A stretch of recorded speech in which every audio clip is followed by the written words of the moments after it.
Армысыз, ардақты ағайын, YouTube арнама қош келдіңіздер. Қазақстанның еңбек сіңірген қайраткері, күйші, қобызшы Раушан Оразбаева апаймен дәл қазір Қазақконцерт залында бірге отырмыз. Бүгін сіздер Қасқыр күйінің аңызын, тарихын білесіздер.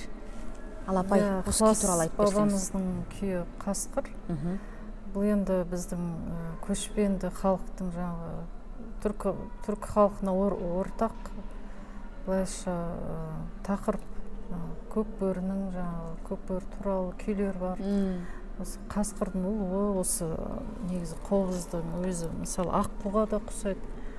Ол күйді де сосын орындауға болады енді. Сосын енді бұл қылдың, бұл қобыздың ерекшелігі қыл ғой, ат мынау менікі Ақбоз аттікі қыл. Кәдімгі қыл, е? Таза қыл, е?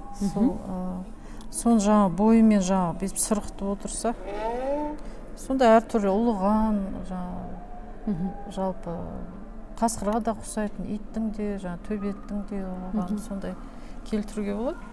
Енді осы Ықылас бабамыздың Қасқыр күйін орындайтын болсам,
енді әртүрлі ұлытуға болады, кейде мен бұлай ұлытам.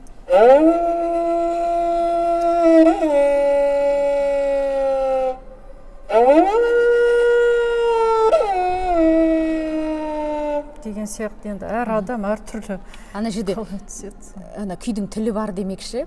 Егер күйдің тілін түсінетін, жалпы музыканың тілін түсінетін адам бірнеше Қасқырдың содан басында төбелескенін байқай алады. Ұлытта бір-бірін шақырады. Шақырып, иә. Көз алдыңа елестеп кетеді. Ырылдасып қалады, ұлыватады бәрі. Деп қайтадан айбат шегіп бір-біріне. Көз алдарыңызға қасқырлар елестеп жатыр. Арпалыс басталды ана жерде қасқырлардың. Бір сәтте ырылдасып қалып, төбелесіп қалады ғой. Сол ғой сол. Сол сияқты. Сондай. Негізі, расымен де қазақтың тарихы бұрынғы, соның жазба басқадай бір еңбектен таба алмасақ та, негізгі біздің тарихымызды жеткізуші осы ән мен күй, жыр ғой. Қазақтың басынан не өтті, қандай тауқымет көрді, қандай ғұмыр кешті, тұрмыс тіршілігін, басынан өткен дүниенің бәрін ән, күй, жыр, терме арқылы білуге болады. Иә, сол қазақ халқының айнасы осы бір өнер. кітап болмаса да ол ауызша жаңағы құймақ құлақтықпен күйлер ауызша тіпті болмаған өзінде осы бір кітап сияқты соны тыңдап отырып халық ар жағын не болғанын сол дәуірде түсініп отырады. Және мен ойымша күйді бүйтіп ауызбен түсіндіріп сөйлеп деген өзі жетпейді да, оны тыңдағанда ғана әркімнің өзі көкейіне жаңа ашылады да, тамыр ашылып жүрекке жетеді. Сол кезде түсіне бастайды халық.